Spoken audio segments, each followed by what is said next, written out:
Rock God is Stone Cold. The Hellraiser is back. Here we go.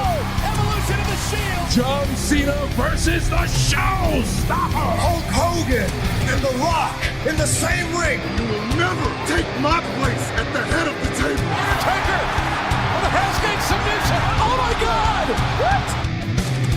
My God, Michaels just kicked Cena's head off. The Monday Night Wars have come to WrestleMania. It'll be The Rock. It'll be Austin one-on-one. Third and five to the Undertaker. Do you believe in miracles? The streak is over. Hey, what's going on, guys? And welcome back to Rivalries on the WWE podcast on this Friday, July 16th, as it is finally time for fans to get back into the damn building, and it just seems like such a long time coming, does it not? That we finally have humans, live breathing fans in the arena.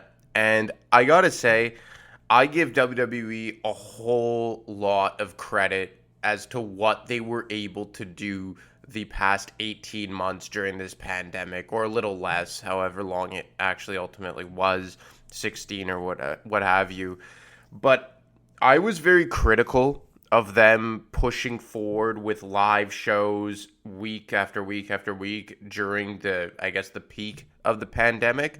But you know what? I gotta give them credit here because I never expected it to go as long as it ultimately has, as it continues to push forward in several parts of the world. But more so than that, I think that it was extremely important to give people something to watch, some original content when the rest of the world quite literally was in lockdown and shut down. You know, the basketball shut down, the NHL shut down. It took the MLB, 4 months to get up and running. It didn't really impede the NFL, but what really does impede the NFL? But just full credit to WWE. And another thing on the Thunderdome, like, when they came out with the Thunderdome, it made it at least watchable. Because the Performance Center, again, through no fault of their own, they had extreme limitations. But when they got to the Thunderdome and they were able to at least give us a presentation that we were used to and just a vibe that fans were there and fake crowd noise and what have you, I think they really kind of extended the lifespan of being able to put forth this product in front of nobody. And I think that is a big testament to what WWE is able to do in terms of entertaining us. And I know sometimes the entertainment kind of overtakes the actual wrestling, but in this circumstance, it was an opportunity for WWE to flex their productive muscles and their creative muscles and their entertainment muscles and really do something unprecedented. And obviously AEW was able to maintain a similar type of schedule as they did it in the Jaguars arena, but full credit to WWE, but I will not be missing the Thunderdome, and that is for sure. But, you know, the people behind this were the McMahons, right? Vince McMahon is still in charge. Obviously, Triple H had a lot to do with this. Have to think that Stephanie had a hand in this as well. And this is the rivalry that we will be going back to today, involving two McMahons against one another. And it goes back to the year 2003 of Vince McMahon versus very own daughter, Stephanie McMahon. And, you know, this is one of the more uncomfortable, I guess, programs and ultimately matches that culminated at No Mercy 2003 that kind of reminds you how much WWE used to push the envelope back in, let's say, the Ruthless Aggression era and more so the Attitude era. But 2003 was full-blown Ruthless Aggression era, about a year and a half into it at this point. And, I mean, I guess to set the stage here, how this really started, this entire program, was the brand split. And initially, you had SmackDown run by Vince McMahon and Raw run by Ric Flair. But when they ended that whole angle, it was time for Vince to appoint general managers. And the first ever general manager of Monday Night Raw was Eric Bischoff, and he held that position for just about 4 or 5 years, I want to say. And side note, best GM in the history of the company, not just Raw, but across both brands, or 3 brands if you want to count ECW. But a lot of people forget who the first ever general manager of SmackDown was. You know, when you think SmackDown GM, most people think to Teddy Long, with good reason. You know, Vicky Guerrero, unfortunately, Booker T had a cup of coffee, Paul Heyman as well. But when we think back to the first ever general manager to the SmackDown brand, we often forget who it actually was. Never before have I seen such concern on the faces of WWE superstars. All I did was make one simple announcement last Monday night. There'd be a new GM for Raw and a new GM for SmackDown. I can say this to all the superstars on Raw: if you're that concerned, if you think the grass is greener on the other side, over here on SmackDown, you are free to negotiate with a new GM of SmackDown. There it is. Likewise, all the superstars of SmackDown, if you think the grass is greener over on Raw, hey, you can go ahead and negotiate with Raw's new GM. I'm sure many of you thought I lost my mind when I named Eric Bischoff General Manager of Raw. I'm sure you have complete control over all of my mental faculties, and I know you're thinking, wait a minute, Eric Bischoff tried to put you out of business, McMahon. Yeah, he tried.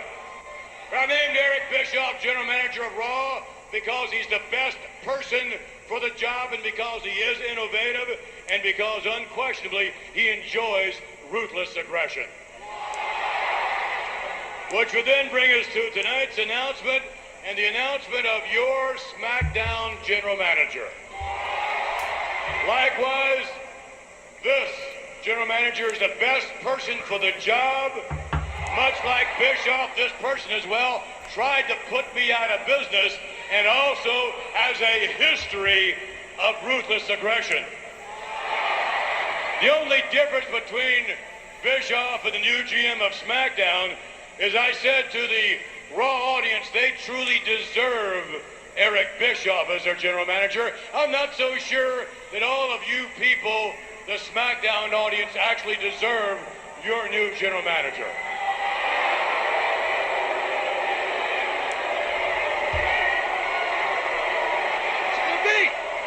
So with that in mind, allow me to introduce you to the new General Manager of SmackDown, Stephanie McMahon! You mean Mr. McMahon's daughter, Stephanie McMahon? That'd be the one, my man. There's only one Stephanie McMahon, and you're looking at her. She's our new boss. And the SmackDown superstars in the back. I don't think any of them can believe what's going on. Ruthless aggression. Stephanie McMahon's got ruthless aggression in her bloodline. So Stephanie McMahon gets appointed as the SmackDown general manager, and this was a pretty big shock because it had been just about, I would say, 6 months or so since we had seen Stephanie McMahon on television, as I believe the run, as I want to say it was in March that culminated at WrestleMania 18, her run as like Jericho's heel manager had come to an end. And before that, she was one of the integral parts of the Invasion angle, as she was obviously on screen the owner of ECW. But this was the first time that we were going to see Stephanie McMahon in kind of like an independent role, because she had been a large part of WWE programming for the preceding, I want to say, 3.5 years. Absolutely. You know, she was involved in the Dark Wedding, obviously. I would say that was like her first major role. Then she turned heel and aligned herself with Triple H in late 1999, was a big part of the McMahon-Helmsley regime, especially in their feud against The Rock. She became women's champion. And then when Vince kind of turned into that, well, he was always kind of a mega heel, but, she aligned herself with Vince ahead of his match with Shane at WrestleMania 17. And then ultimately in the Invasion angle, she was presented as the new owner of ECW. But there's a kind of a common denominator in all of these programs that she had. And that was to be kind of playing second fiddle to the main heel. So let's say the McMahon-Helmsley regime, she was kind of right behind her husband, Triple H, who for in large parts of that run was the world champion. Then, when she was with her dad, she was, playing second fiddle to her father. And then even in the Invasion angle, you had Paul Heyman there, who was the GM of ECW. You had Shane there, who was the owner of WCW. So she was never really front center stage. And now that she was appointed the SmackDown general manager, the first ever SmackDown general manager, it was a big chance for her. And I mean, looking back in retrospect, where they went with her character is kind of bizarre because of what we've grown to know her as in the, let's say, the 18, 19 years that followed this. But you knew that from her first promo that this would be a different Stephanie McMahon that we had been accustomed to in the 3 previous years.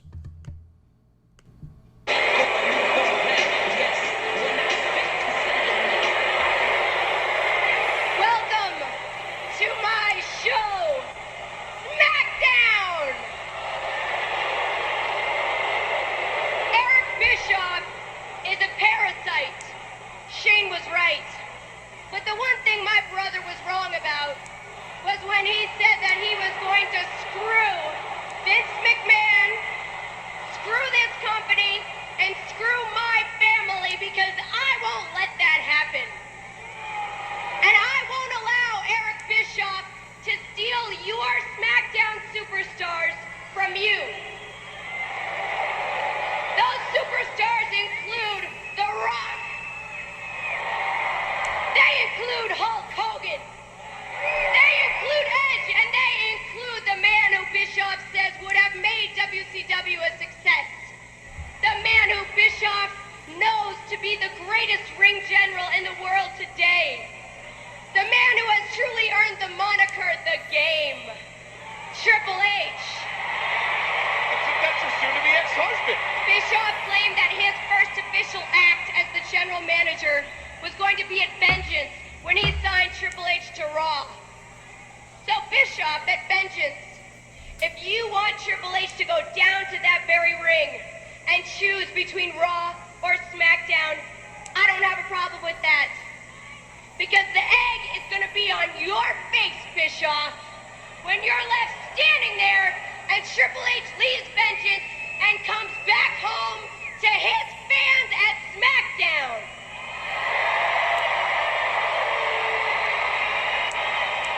Now I am the general manager of SmackDown with the full support of Vince McMahon. The same way you, Bischoff, are the general manager of Raw. But the only advantage you have over me, Bischoff, is about 3 days. Now you said your official act, your first official act was going to take place at Vengeance. Well, my first official act as general manager of SmackDown is gonna take place right now when I throw you the hell out of my building! Well, a woman up in the ball pit. So, I think it's fair to say that she is a babyface. That's the way that she's being presented. And I mean, look, was the promo fantastic? No, but it was adequate and she got the point across. And it made sense, right? Because Bischoff was an overwhelming heel. And Stephanie McMahon gets presented as the Blue Brand's babyface general manager. And I always think it's better when you have a heel manager. But in this circumstance, I understood why they didn't want to make 2 heels as the GMs of either show. And she talked about Triple H. He actually ended up choosing Monday Night Raw at the Vengeance pay-per-view. But another thing that she said in all of this was that she listed off the competitors that were currently exclusive to SmackDown. You know, The Rock and Hulk Hogan and Kurt Angle. And following the SummerSlam pay-per-view, Brock would become exclusive along with the WWE Undisputed Championship to SmackDown. And I know a lot of people often say that SmackDown has always played second fiddle to Raw, and that, you know, Vince always cared about Raw more. And in a lot of ways, that is true. And I think that when there is no brand split, that is 100% the case. Like, it's undebatable that when there is no brand split being enforced, Raw does take over SmackDown as the undisputed number one flagship show. But when the brand split is separate, and in this case, we were, just a couple months into the inaugural version of the brand split, I would argue that Vince and creative go out of their way to push SmackDown over Monday Night Raw to try and legitimize it, especially in this era. Because, as I just said, we are, a handful of months into the brand split, a foreign concept. And before this, it was always Raw was number one and then SmackDown was the secondary show. But now you're trying to sway to fans that they're on equal footing. They are equal competitors. So they went out of their way, at least in my opinion, to really try and solidify SmackDown as an equal brand to Monday Night Raw. And look at the names she just riled off. The Rock was exclusive to SmackDown. Hogan was exclusive to SmackDown. Lesnar, the most up-and-coming star in the company, and the WWE Championship was exclusive to SmackDown. They had the Cruiserweight division, Kurt Angle, Chris Benoit, the Guerreros. It was just a very stacked card, and we do know that behind the scenes it was Paul Heyman writing SmackDown, and he said that he was trying to go for more of a wrestling type of show as opposed to a Raw brand that was more entertainment-driven. But the competitors that they had exclusive to it was incredible. And then you just fast forward to WrestleMania in 2003, the first ever WrestleMania where you had the enforced brand split. SmackDown main evented that show with Brock Lesnar and Kurt Angle for the WWE Championship. You had Vince McMahon versus Hogan, where obviously we know that the actual match itself wasn't anything fantastic, but just how much it was built, that storyline that kind of was built over the course of 6 months leading up to it, was massive. You know, you had the Rock Hogan rematch at No Way Out 2003. Big Show and The Undertaker were over on SmackDown and had a rivalry, let's say, from the Rumble into WrestleMania. And you look over on Monday Night Raw, and I kind of covered this last week with the Triple H Goldberg rivalry. But Monday Night Raw was kind of thin. You had Triple H, and then obviously Shawn Michaels ended up coming back towards the later part of 2002. But after that, there weren't any marquee stars. You know, Austin had stepped away from the company after the walkout. Jericho, he was over there, but he was kind of in a tag team with Christian. You know, Raw was in a really big transition phase, and I think that in the minds of WWE, they were saying, Raw will get its viewers because it's Monday Night Raw. So we'll throw Triple H over there and a bunch of upper mid-card guys and it will work. But over on SmackDown, they really, really stacked the card and the roster with marquee names, I think, to make sure people realize, like, okay, this is an equal show. We have to watch SmackDown too. Because as I said previously, you kind of had a feeling that Raw would take it over, because when there is no brand split, you don't really have to watch SmackDown. And that's true. Like, I remember when they went away from it, let's say between 2012 and 2016, you did not have to watch SmackDown to stay in touch with what was going on in all the marquee storylines. So it was a big way for WWE to make sure that fans were watching not just Raw, but SmackDown as well. And Stephanie McMahon becoming the first ever general manager of an independent SmackDown was a big responsibility for her. And she stayed as a babyface for the duration of her run as SmackDown general manager, the entirety of her run, rather.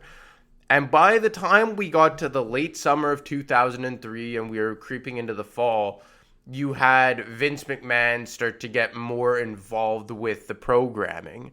And at this point, Vince McMahon had been kind of a mainstay on WWE programming for my word, I guess 3 years at this point.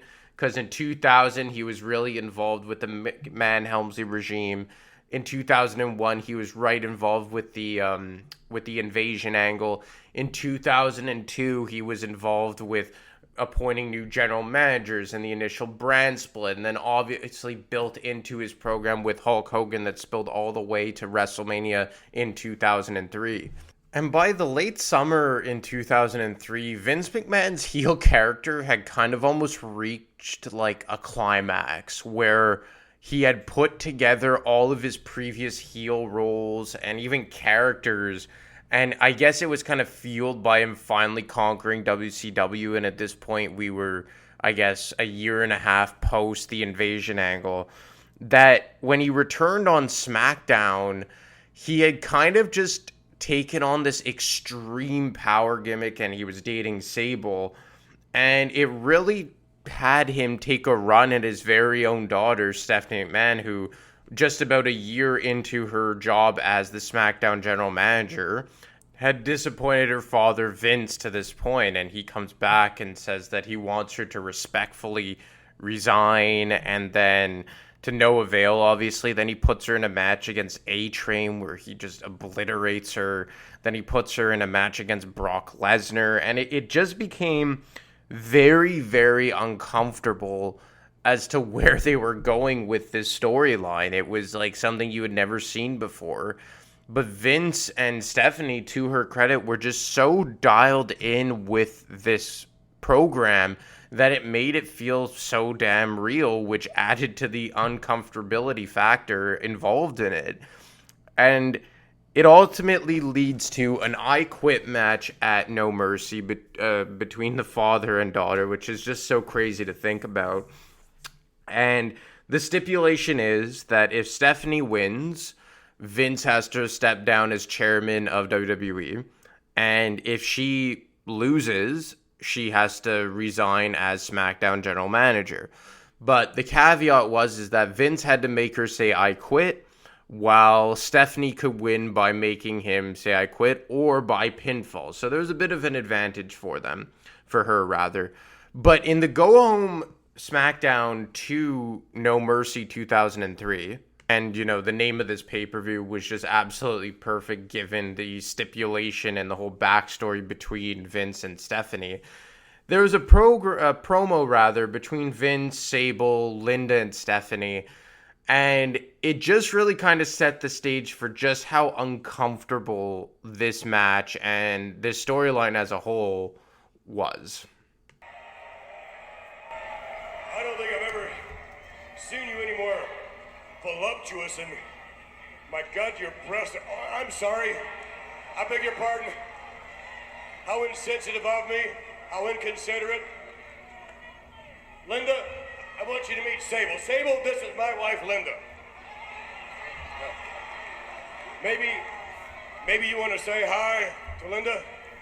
Hi, Linda.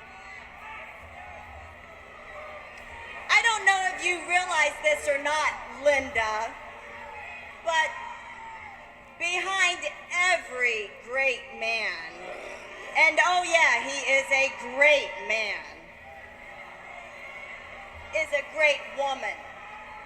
And that is why I'm offering my services in Mr. McMahon's corner at No Mercy. I like the sound of that. I do. I didn't know she was coming out here, though. Well, Sable, that really doesn't surprise me because the way I hear it, you offer your services very freely to anyone. Well, there you go. Oh, ho, ho! Oh, my God.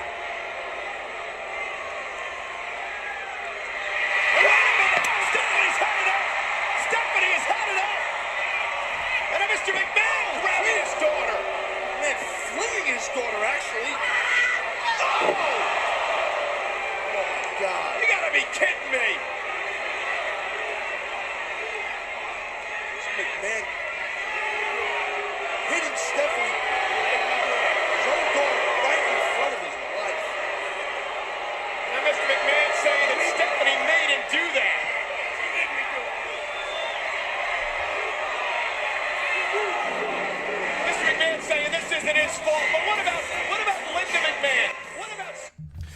Yeah, it just so uncomfortable, right? Like, he has his girlfriend out there, and on a side note, obviously it was all in character and all scripted, but you have to give a thumbs up and kudos to Linda McMahon putting up with this just absolute Jerry Springer-esque type of storyline.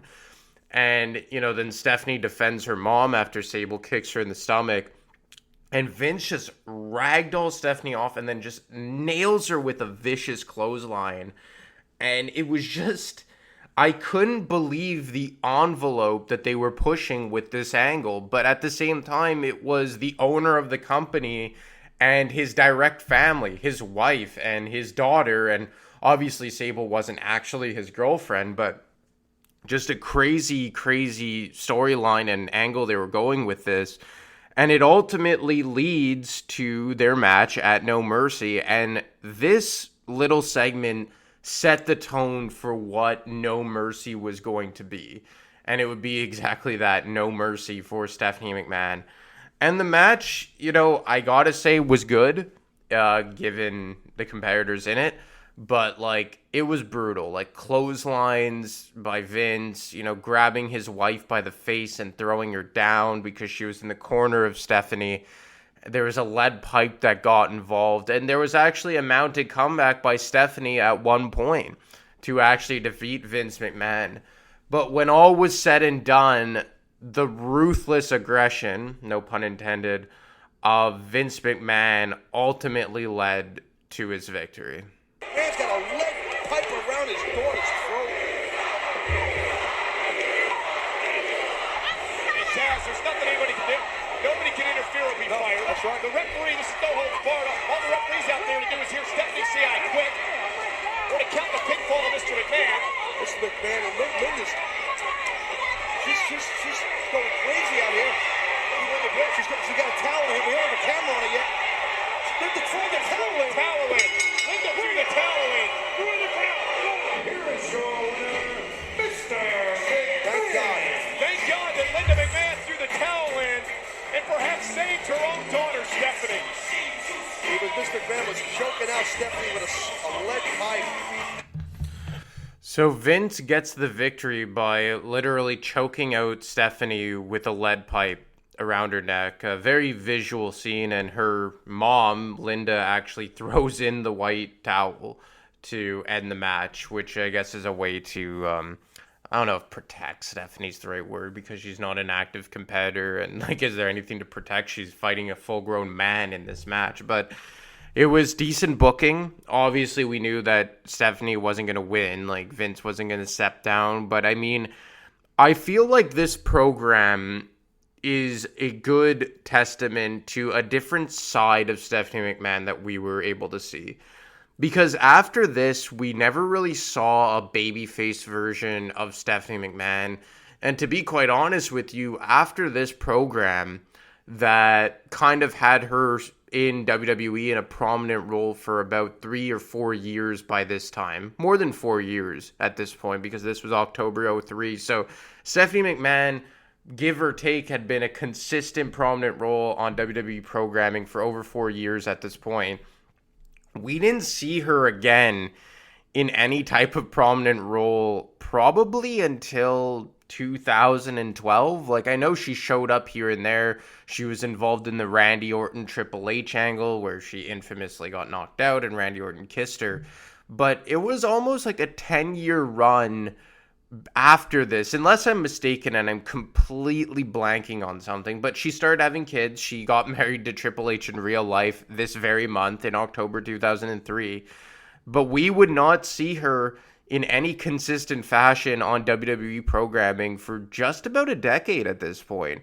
So this was really a long-lasting image that the WWE fans had of Stephanie McMahon for quite some time, and it kind of left a good taste in your mouth, right? It wasn't like she was the screaming, sadistic, evil owner, kind of an extension of what her father was, as we know her now. And, she'll show up for the draft and speak for the board of directors and USA and Fox and what have you, which is a perfectly fine role for her now. Her voice kind of gets on my nerves, but, she plays the part well. But I think it was important for her to stay to stay fondly in the minds of fans and be remembered fondly in the minds of fans, as she stepped away from WWE programming for just about 10 years, like I said. And like I said, she made some sporadic appearances here and there. Like, she showed up, I believe it was Raw Homecoming, when her and the rest of the McMahon family took stunners from Stone Cold Steve Austin. And, you know, like I said, the short appearance of her on Raw in 08 and 09 during Randy Orton's legacy run. But until she came back as the Authority, we never saw her as prominent as she was here. SmackDown general manager, and before that she was Jericho's valet, and before that she was ECW's owner, and before that she was her daddy's little girl. She used to wear that jumpsuit. Before that, McMahon Helmsley regime. This was a very solid and prominent run for Stephanie McMahon for just about 4 years, and even a little more than that. And, you know, I think her run as solidifying SmackDown as a legitimate brand helped it. I really do. That, you know, she was one of the main faces of that brand as its first independent run as its own separate entity from Monday Night Raw. So I think in a lot of ways you can make the case that this entire run for Stephanie McMahon was her best run as an on-screen character. Because even when she came back with the Authority, she was always kind of playing second fiddle to Triple H. He was the main heel that the fans wanted to see. But this was like a standalone character for her. She got to do it all herself, and she was a babyface, which kind of separated her from her other on-screen roles, or prominent on-screen roles over the years. And as for Vince McMahon, you know, classic over-the-top mega heel that he won't even stop at his own daughter to solidify himself as the most powerful man and person in professional wrestling. And that scene of him choking her out with the lead pipe is just, it's very, it's hard to watch. It is. I know it's scripted, and we know that it's obviously just a work, but it still is hard to watch. And hey, their goal was to put Vince over as one of the biggest heels in the company, and they achieved just that with this program. I don't think there's anything more heelish than one could do than choke out his very own daughter on pay-per-view with a lead pipe. But anyway, guys, that's all I got for you today. I hope you enjoyed Vince versus Stephanie. As always, you can get me on Twitter at ademarco25. You can get Matt on Twitter at wrestling_audio. You could email him at realwwepodcast@gmail.com. And you could catch our What If segment that dropped this morning as it is now on the regular feed. You don't have to subscribe to Patreon to get access to that show. But until next time, guys, stay safe, and I will talk to you next week.